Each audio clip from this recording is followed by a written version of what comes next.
Yo, what's up guys, welcome back to the channel, and in this video I'm going to show you how to calculate return on investment from Kabbage funding.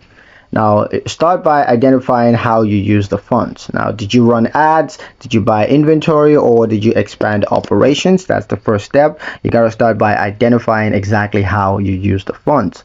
Next, you're going to measure the revenue directly generated from that investment.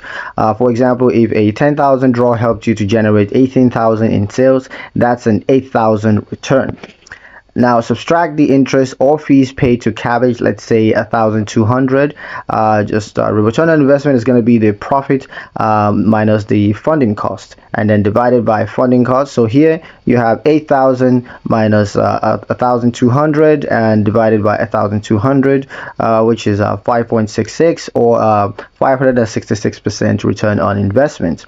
Now use Kabbage Insight to track these metrics automatically if your business accounts are connected, and this way you can measure what type of funds is worth repeating and what exactly isn't.